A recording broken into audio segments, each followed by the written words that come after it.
On y est!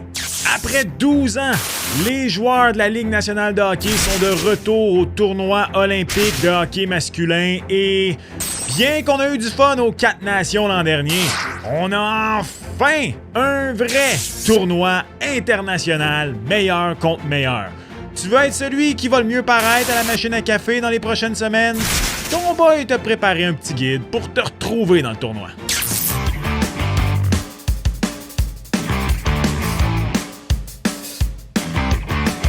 What's up tout le monde? C'est ton boy Max. La dernière fois que les joueurs de la LNH ont participé aux Olympiques, Sidney Crosby n'avait qu'une seule Coupe Stanley, David Desharnais pilotait le premier trio du Canadien, Connor McDavid était à encore plus d'un an d'être repêché dans la LNH, et Macklin Celebrini, il était pas aux couches, mais il était même pas encore à l'école secondaire.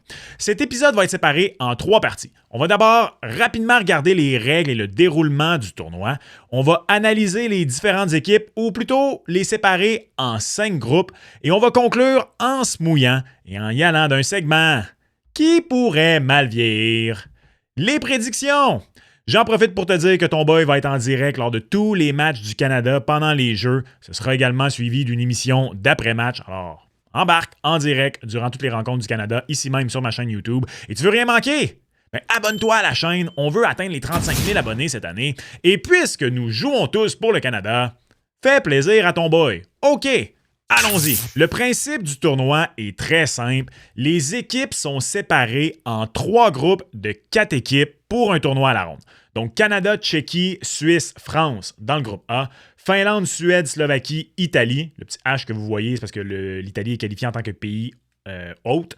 Groupe C, États-Unis, Allemagne, Lettonie et Danemark. Évidemment, vous n'allez peut-être pas être d'accord, mais à mon avis, Suède et Finlande sont les grands perdants, du moins parmi le Big Four, parce qu'ils s'affrontent en ronde préliminaire, alors qu'en théorie, Canada et États-Unis ont un tableau plus facile. Après ça, il n'y a rien de facile. On se souvient tous. OK, peut-être pas tous, ça fait quand même 20 ans. Les plus vieux ici se souviennent de 2006, quand la Suisse avait surpris le Canada en ronde préliminaire. C'était un format différent dans ce temps-là, le tournoi. C'était 2 groupes, si ma mémoire était bonne. Et donc, on avait surpris le Canada avec, il me semble, une victoire de genre 2-0. Bref, les 4 équipes du Big Four peuvent quand même toutes aller directement en quart de finale parce que, et d'ailleurs, c'est une des choses importantes à retenir à mon avis, là. Donc, les 3 équipes terminant premier du groupe s'en vont directement en quart de finale, ainsi que le meilleur deuxième. Donc, exemple, là, les couleurs que vous voyez, c'est si c'était le tableau à la fin. Donc, les équipes en vert, ce sont les formations qui accèdent directement au quart de finale. Les équipes en bleu, ce sont les formations donc, qui se battent pour le titre de meilleur deuxième. Donc, le meilleur des équipes en bleu serait aussi quart de finale. Toutes les autres, les équipes en jaune et 2 des 3 en bleu, seraient dans une ronde éliminatoire, un 16e de finale, là, au final, quand on y pense. Et donc, voilà, toutes les formations accèdent à la ronde éliminatoire. Ça, c'est la première chose. Ça donne ceci, d'ailleurs, comme tableau éliminatoire, ce qui nous amène au deuxième important à retenir. Donc, ce que vous voyez ici, là, position 1 à 12, évidemment, il y a le tableau. Donc, position 1, 2, 3, ce sont les 3 meilleurs gagnants de tableau, de groupe, de pool, comme disent les Frenchies. Position 4, c'est le meilleur deuxième. Et à partir de ça, 5, 6, 7, 8, 9, 10, 11, 12, c'est le reste. Peu importe. Donc, tu peux être un meilleur deuxième, puis quand même être derrière, exemple, un troisième. J'ai de la misère à imaginer le scénario dans lequel ça arrive, là, mais ça peut arriver. À partir de là, donc, boum, position 5 à 12. Et ça nous amène donc au deuxième aspect important à retenir. Je vous disais, il y a 2 aspects importants à retenir, tant qu'à moi, dans le fonctionnement du tournoi, c'est que ce que vous voyez là, le tableau, c'est exactement ça qui va arriver. Donc, le gagnant de 8-9 s'en va affronter la première position. 7-10, 2, etc. On a reseed, donc on reclasse les équipes en fonction des résultats préliminaires seulement en demi-finale. Donc, comme je disais, peu importe ce qui arrive dans les 16e de finale, le gagnant, le premier rang de la ronde préliminaire, affronte 8 ou 9. Il n'y a aucun scénario dans lequel il peut aller affronter 12. 12, il va aller affronter position 4. Soyons honnêtes, ça n'arrivera pas. À moins de la surprise du siècle, l'équipe en 12e place, l'Italie, n'ira pas en quart de finale. Donc, c'est fait en sorte pour que dans le meilleur des scénarios, ou le scénario où toutes les équipes favorisées en ronde éliminatoire, donc 16e de finale, gagnent la première position est le plus avantagé. Dans un scénario où il y a des surprises, peut-être que l'équipe 1 n'est pas avantagée, mais personnellement, je trouve que ça a beaucoup de sens, ce format-là. Encore une fois, simplement parce que les chances que 12, 11, peut-être 10 se rendent en quart de finale sont assez faibles. Après ça, à partir de 9, 8, 7, 6, il y a plus de chances qu'il y ait des surprises. Donc, personnellement, ça a beaucoup de chance. Ceci étant dit, ça a beaucoup de sens, pardon, pas beaucoup de chance. Demi-finale, on refait le tableau, on reseed. Donc, s'il y a une surprise en quart de finale, disons la position 6 que vous voyez sur le tableau, disons qu'elle gagne contre position 11 et qu'elle bat position 3 et se rend en demi-finale et qu'il n'y a pas d'autres surprises dans les autres rencontres. Donc, 1, 2 et 4 remportent leur quart de finale. Ben, ce ne sera pas 1 contre 2 puis 3 contre 4. Ça va être 1 contre 6 et 2 contre 4. Donc, en demi-finale, on va reclasser en fonction du tableau préliminaire si jamais il y a des surprises. Et sinon, ben en fait, j'ai peut-être un petit peu mal fait mon tableau. La position 2 aurait peut-être dû être en bas, mais en tout cas, vous comprenez. Là. Il n'y a aucun scénario dans lequel, exemple, position 1 et 3 et 2 et 4 s'affrontent. On reseed une fois rendu en demi-finale. Sur la glace, ce sont les règles internationales, que ce soit pour les coups à la tête, les bagarres. Pourquoi je spécie les coups à la tête? C'est beaucoup plus sévère que dans la Ligue nationale de hockey. Il y a des expulsions automatiques et tout ça pour ça, donc ça va être à surveiller. Les frères Tkachuk, Sam Bennett, Tom Wilson, ce genre de joueurs-là. Même Mikko Rantanen, il est allé avec des coups limite dernièrement. Par contre, le hockey olympique se dispute sur une glace nord-américaine depuis plusieurs éditions des Olympiques déjà. Même que, vous avez certainement suivi la saga, elle est légèrement plus petite, l'aréna en Italie, la glace en Italie plutôt, que la Ligue nationale de hockey. Ce qui va être intéressant à surveiller, pour certains joueurs, c'est pas du jamais vu. Les Pingouins et les Prédateurs se sont affrontés sur une glace de cette dimension-là en Suède plus tôt cette année. Une partie de moi qui a envie de dire que le Canada est peut-être l'équipe la plus désavantagée parce que dans ma tête, s'il y a bien 2 gars dans ce tournoi-là qui sont tellement à leur affaire sur ce genre de choses-là que peut-être que Sidney Crosby et Nathan MacKinnon vont être buggés un petit peu au début par le fait que la glace n'est pas exactement comme ce à quoi ils sont habitués. Maintenant qu'on a regardé le format, deuxième étape de cet épisode, parlons des équipes.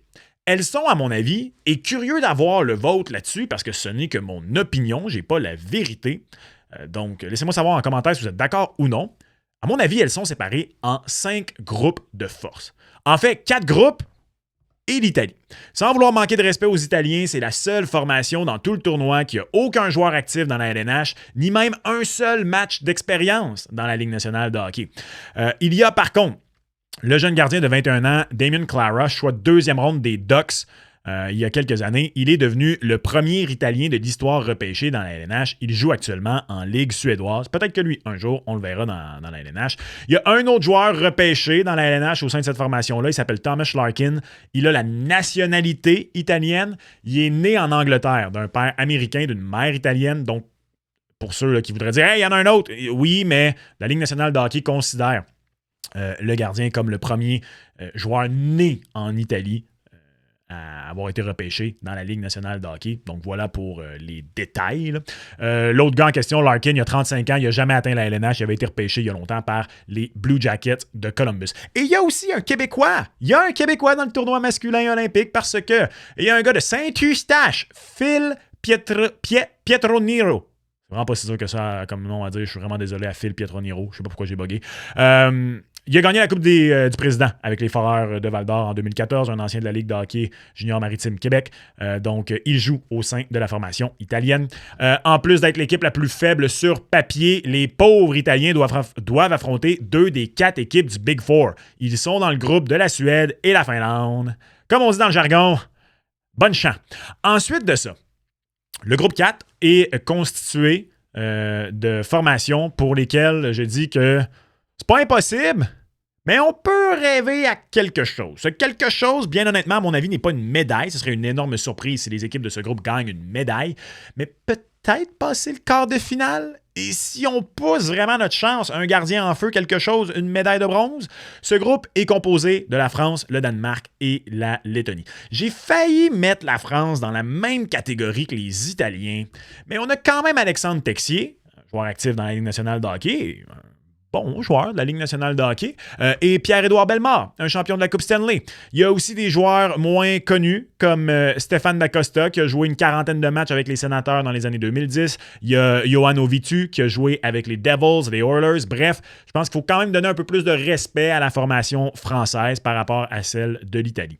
Mais pas autant de respect qu'au Danemark et la Lettonie.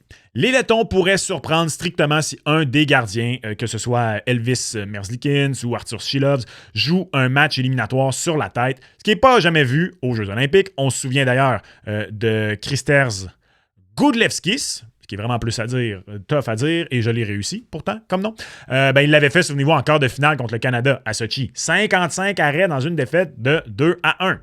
Et Elvis Merzlikins, Artur Šilovs sont des meilleurs gardiens qu'elle l'était à l'époque, le gardien letton. Ça pourrait arriver. Mais du lot, donc entre France, Lettonie et Danemark, pour moi, ce sont les Danois les plus susceptibles de causer une surprise. Frédéric Andersen n'est peut-être plus qu'il l'était. Il demeure un vétéran qui peut voler un match pour son équipe dans un court tournoi de ce format-là. On a quand même Nick Ehlers, qui est le meilleur joueur de l'équipe et qui est un joueur vedette de la Ligue nationale de hockey. On a l'harceleur Oliver Bjorkstrand. On n'est pas aussi bon que les équipes du groupe juste au-dessus, le groupe 3, principalement en raison d'une absence de profondeur, mais on peut rêver. Groupe 3, justement, c'est le groupe que j'appelle les perturbateurs. L'Allemagne, la Suisse, la Tchéquie et la Slovaquie peuvent tous réellement aspirer à briser le Big Four et au moins jouer pour le match de la médaille de bronze. Du lot, la Slovaquie est la moins susceptible et est peut-être plus près du Danemark que les autres formations. Mais ne serait-ce que par respect pour l'historique du pays, je les mets là. Dans le passé, on était clairement un meilleur pays de hockey que l'Allemagne, que la Suisse, mais je pense qu'on a été devancé par ces nations-là. Évidemment, il y a Slav, qui est probablement... En fait, je dis probablement. Il est le meilleur joueur de l'équipe. Soyons honnêtes. Je pense pas que c'est chauvin parce qu'il joue à Montréal de dire ça. Tomáš Tatar est le vétéran, le leader. Tu as Eric Cerniak, tu as Dalibor Dvorsky, Simon Nemec est là, Martin Fehervary, Martin Pospisil. Donc, tu as des joueurs intéressants quand même, des NHLers au sein de la Slovaquie. Le problème pour la Slovaquie, contrairement à peu près toutes les équipes qui ne sont pas dans le Big Four et au moins dans ce groupe 3, il n'y a pas vraiment de gardien calibre LNH que tu regardes et que tu te dis il peut voler un match. Ceci dit, tout peut arriver, mais malheureusement, je ne les vois pas répéter leurs exploits de 2010 où il y avait les joueurs LNH où on avait terminé 4e, entre autres grâce à l'excellente performance de Jaroslav Halak, ou même 2022 sans les joueurs LNH où on avait gagné le bronze. Tchéquie, Suisse, Allemagne, c'est là où réellement, pour moi, il y a une réelle possibilité de médaille. Surprenante? Une surprise que ce serait? Oui, mais c'est une réelle possibilité. Les Tchèques, on a une vraie superstar, un des meilleurs joueurs au monde, qui change l'allure d'un match à lui seul. Vous aurez compris qu'il s'agit de David Pasterniak. On a une autre grosse vedette en Martin Necas, qui de Vejmelka ou de Stahl va être devant le filet. Peu importe, on a un bon gardien qui peut voler un, voire des matchs. Thomas Hertl également, qui va probablement être le centre de Necas et Pasta, à moins qu'on utilise Necas au centre pour diviser les forces. Mais sinon, un trio Hertl, Necas, Pasta, c'est un excellent trio dans ce tournoi. Bref, 12 joueurs de la LNH, un des meilleurs joueurs au monde, 2 autres gros joueurs offensifs, de la profondeur. La Tchéquie a une équipe intéressante. Mais en termes de star power, l'Allemagne est peut-être rendue devant la Tchéquie. Leon Draisaitl, Tim Stutzla et Moritz Seider. Tu peux même argumenter que si on prend seulement les 3 meilleurs joueurs de chaque équipe, qui a le meilleur Big Three au sommet de sa formation, à mon avis, l'Allemagne est 3e derrière le Canada et États-Unis. Et honnêtement, je suis prêt à entendre un argument que Leon, Stutzla et Seider peuvent être devant n'importe qui que tu choisis pour constituer ton trio américain. Encore une fois, personnellement, je les ai 3e. Je pense quand même que, je sais pas moi, Quinn Hughes, Austin Matthews ou Jack Eichel, prenez qui vous voulez. Il y en a peut-être même qui vont mettre Matthew Tkachuk. Et Connor Hellebuyck, disons. Encore une fois, États-Unis, Canada, tu peux faire le Big Three que tu veux. Je pense quand même qu'États-Unis serait devant Allemagne, mais pour vrai, il y a un très bon argument. Leon Draisaitl est un gagnant du trophée Hart. Moritz Seider est, à mon avis, un réel candidat au Norris cette saison. Et Tim Stutzla est un des joueurs les plus talentueux de la Ligue nationale de hockey. Après ça, je sais qu'il y en a ici qui l'aiment pas parce qu'il joue pour les Sénateurs et il plonge. Bon, ça, ce serait pour une autre discussion. On a aussi J.J. Peterka, Philippe Grobauer devant le filet, Lucas Reichel. En tout, on a 8 joueurs de la LNH chez les Allemands. C'est moins que la Tchéquie, donc moins de profondeur, mais le star power, la puissance au sommet, est meilleur. Et puis, tu as la Suisse. Peut-être pas aussi lourd au sommet que la Tchéquie et les Allemands, parce que notre meilleur joueur, Roman Josi, est passé son apogée, mais on peut argumenter qu'on a plus de profondeur que même la Tchéquie. On en a définitivement plus que l'Allemagne, mais peut-être même que la Tchéquie. Ça, c'est débattable. 10 joueurs de la LNH. Derrière Josi, bien sûr, il y a Nico Hischier, Timo Meier, Jonathan Gelthaler, JJ Moser, Kevin Fiala, Ella, Nino Niederreiter. J'ai-tu nommé 2 fois Niederreiter? Non, j'ai dit Meyer et Niederreiter. Bref, t'as un joueur qui est plus dans la LNH, comme Malgin également, qui est là, qui est un bon joueur à considérer. Par contre, l'affaire, c'est que j'ai moins confiance en leur gardien. Autant que la Tchéquie que l'Allemagne. Je prends Philippe Grobauer devant Akira Schmid, mais il peut sortir un lapin de son chapeau. Et surtout, les Suisses ont une historique, peu importe le tournoi international, de foot la chenoute. Excusez mon français. Si jamais une équipe surprise peut percer le Big Four et atteindre la demi-finale, mon choix, c'est les Allemands. Je sais qu'il y en a pour qui ça va être la Tchéquie, il y en a pour qui ça va être la Suisse. Je pense pas qu'il y en a pour qui ça va être le Danemark, mais sait-on jamais. Pour moi, c'est l'équipe négligée qui a le plus gros potentiel de se faufiler. Oui, la Tchéquie est plus profonde, la Suisse a peut-être un effectif plus complet, mais donnez-moi Leon, Stutzla, Seider, et je crois que, je le disais, Grobauer peut quand même surprendre devant le filet. Vous vous demandez pourquoi peut-être reste-t-il 2 groupes et pas un? Parce que si on est honnête, Finlande et Suède sont pas tout à fait, en ce moment, sur papier, dans le même groupe que Canada et États-Unis. Dans les 2 cas, il y a des blessures qui font mal. Bien sûr, chez la Finlande, la plus grosse, c'est Alexander Barkov. Je trouve ça vraiment plate. D'ailleurs, ça me déçoit parce que je crois sincèrement que les Finlandais, champions en titre d'ailleurs du tournoi olympique, auraient été encore plus à surveiller. Ils peuvent quand même gagner ce tournoi, les Finlandais. Tous les joueurs, sauf le défenseur Mikko Lehtonen, sont des NHLers. Devant le filet, j'espère un gros tournoi du Short King, Jussi Saros. Cette brigade défensive est excellente. Peut-être la meilleure. Il y a un argument. Eskanen, Lindell, c'est peut-être la... En fait, non, c'est pas vrai. C'est pas la meilleure. Excusez. États-Unis et Suède sont définitivement devant. Mais quand même, Iskanen et Lindell, c'est peut-être la 3e meilleure paire du tournoi. Derrière Taze McCarr, Hughes Faber. Ao, Hintz, Lundell. Ça, c'est une méchante belle ligne de centre. Mikko Rantanen. Je pense que les Finlandais vont avoir le mélange de talent, physicalité et jeu défensif pour battre Canada et États-Unis. Donc, juste un petit quelque chose. T'sais, il te manque vraiment Barkov ou un petit peu de star power. Mais honnêtement, en ce moment, entre Finlande et Suède, personnellement, je favorise la Finlande. La Suède a plus de profondeur devant son filet et Saros c'est peut-être plus ce qu'il l'était il y a 3 ans. Mais tu as juste besoin d'un gars. Ça me fait toujours rire qu'on parle de profondeur devant le filet dans ce tournoi-là parce que tu as un gardien. Tu as besoin d'un gardien. Et justement, est-ce que je suis prêt à dire que Saros, même s'il est plus au sommet de son art, et tant que ça derrière, peu importe qui de Gustafsson, Markstrom ou Wallstedt va jouer, à mon avis, non. Dans l'ensemble, la défense suédoise, elle peut être considérée comme, c'est pas la meilleure, du moins la plus profonde. Je veux dire, Edman, Carlson, Dahlin, Anderson, Forsling, quelle défense! Mais malgré l'absence de Barkov, j'aime un petit peu mieux l'attaque de la Finlande. Pas certain que la Suède va avoir le papier sablé, même dans les règles internationales, pour tenir son bout sur une plus petite patinoire. Ça va vraiment passer par la brigade défensive, et j'insiste sur brigade défensive, pas la défense. Parce que la brigade défensive suédoise va énormément aider cette attaque. La relance va être très importante. On a des défenseurs sensationnel en maniement de rondelles, en relance et tout ça. On a des défenseurs offensifs sensationnels du côté de la Suède. On a également les gardiens. Ça va donc passer par brigade défensive et gardien.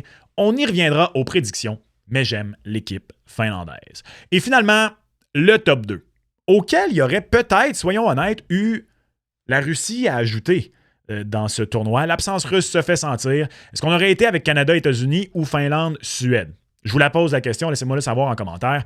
Juste les gardiens et les alliés, pour moi, auraient mis la Russie dans un vrai Big Three, je crois. Même si on n'a pas les meilleurs joueurs de centre et la meilleure défense. Mais encore une fois, laisse-moi savoir ce que tu en penses en commentaire. Là. Mais écoutez, la Russie, qui aurait été devant le filet? Probablement Vasilevski, mais Vasilevski, Sorokin ou Shesterkin, dors sur tes 2 oreilles. Puis après ça, les meilleurs alliés. Honnêtement, je pense de façon non débattable. Kucherov, Kaprizov, Panarin, Même Old Man Ovi, dans un tournoi olympique, qui aurait voulu gagner une médaille d'or pour son pays. Après ça, effectivement, à part le gros Gino au centre, ça aurait peut-être été un peu plus difficile. États-Unis. Commençons avec les États-Unis. On en a parlé de long en large à Montréal. On a laissé beaucoup de talent de côté pour favoriser une grosse équipe sur une petite glace. Il ne risque pas d'y avoir beaucoup d'espace lorsqu'on affronte les Américains. On a les meilleurs gardiens. Je me fous de ce que vous dites sur LA Buck dans les gros matchs. Pour moi, ce serait le premier gardien que je prends dans ce tournoi-là. La défense américaine est exceptionnelle et on a un peu de tout. Werenski, Hughes vont dynamiser l'attaque. T'as Jacob Slavin qui va shut down à peu près tout le monde. Jake Sanderson, sous-estimé, par moi le premier. Cette attaque, par contre, les Américains ont un historique récent de problèmes offensifs. Souvenez-vous du fameux tweet de Phil Kessel, blanchi par le Canada en demi-finale à Sochi par Jesus Price. On a marqué seulement 5 buts en 3 matchs à la Coupe du Monde 2016 et on a laissé de côté Jason Robertson, Cole Caulfield et Lane Hudson. Est-ce que Bill Guérin, à la fin de ce tournoi, va être vu comme un génie ou un bouc émissaire? Pour moi, il y a très peu de scénarios dans lesquels c'est un in-between. Hâte de voir. On peut argumenter que les États-Unis ont l'équipe la plus complète. On peut, mais à mon avis, c'est pas le cas. Ça demeure le Canada. Les 3 meilleurs joueurs au monde portent la feuille d'érable. McDavid, McKinnon, McCarr, ou du moins les 3 meilleurs joueurs dans ce tournoi. Je veux quand même pas manquer de respect à Nikita Kucherov.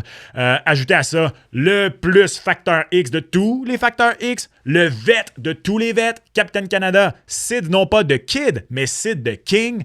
L'attaque canadienne est de loin la meilleure. Rapidité, talent, physicalité. On a amené un peu de tout. La défense, peut-être en apparence moins bonne que celle des Américains, celle des Suédois. En apparence. Dans les faits, ça va être à voir. Une défense que Kyle McCarr et Devon Taves et des joueurs ainsi, c'est pas une mauvaise défense. Et bien sûr, la faiblesse canadienne pour à peu près tout le monde, entre les poteaux. Est-ce vraiment une faiblesse par contre? Ça va en être une si Jordan Binnington commence mal et on s'entête à le garder. Je pense qu'on sous-estime Logan Thompson et même le bon vieux Darcy Kemper nommé au Vézina l'an dernier. On n'a pas le star power d'antan, ça c'est vrai. Si tu mets l'équipe Canada sur un poster, c'est vraiment moins sexy avec Binnington, Kemper ou Thompson que Carey Price, Roberto Luongo, Martin Brodeur, Patrick Roy en 98, peu importe. C'est vraiment, en termes de gardien dont on va se souvenir dans 50 ans, l'équipe la moins sexy. Puis ça va pas être aussi dominant entre les poteaux qu'avec Dieu le Père Carey en 2014, qui avait rien donné à Sochi il y a 12 ans. Mais je pense quand même qu'on est quasiment rendu à un point où on surestime le problème devant le filet d'équipe Canada. Avec tout ça, prédiction finale. Mon hot take initial était que les États-Unis allaient choquer et se faire sortir en quart de finale. Avec la façon dont ce tournoi est fait, soyons honnêtes, c'est difficile à imaginer. Il faudrait une grosse surprise.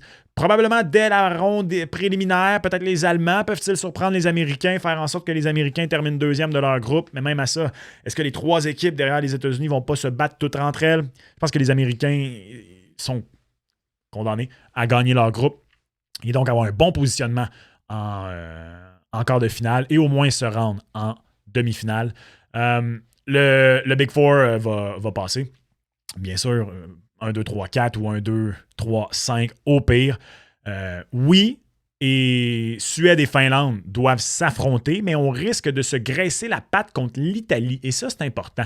Le nombre de buts marqués, le différentiel, ça va jouer dans le bris d'égalité. Et donc, même si on est dans le même groupe, ça ne va pas être si surprenant que ça si Finlande et Suède, un est premier, l'autre est meilleur deuxième. Canada et États-Unis terminent premier et deuxième au total, à mon avis. Ça ne s'affrontera peut-être pas avant la finale.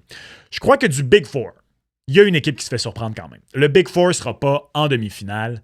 Qui donc se fera surprendre et n'y accédera pas? Je pense que c'est la Suède. Je pense que la Suède va se faire surprendre par l'Allemagne et qu'on aura donc d'un côté Canada-Allemagne et de l'autre Finlande, États-Unis.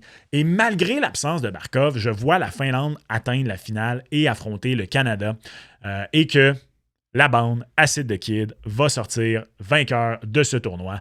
Donc l'or au Canada, l'argent à la Finlande. Et savez-vous quoi? Le bronze aux Allemands. La honte américaine dans ta face, Bill Guérin. Choix partisan? Écoutez, j'aime bien croire que d'habitude, je suis capable de faire la prédiction avec ma tête et non mon cœur, que je suis très très bon pour laisser mes billets B-I-A-I-S et non pas B-I-L-L-E-T de côté. Mais je dois admettre que dans ce tournoi-ci, Ouais, je pense que la prédiction est un brin teinté. Non pas de partisanerie, mais d'une très rare petite dose de patriotisme canadien de la part de ton boy. Voilà ton guide pour bien paraître à la machine à café pendant les Olympiques. Quelles sont tes prédictions? Laisse-moi les savoir en commentaire. Tu veux savoir pourquoi pendant ce temps, ce ne sont pas des vacances pour Kent Hughes? C'est ici. On se reparle lors du prochain épisode. Ciao!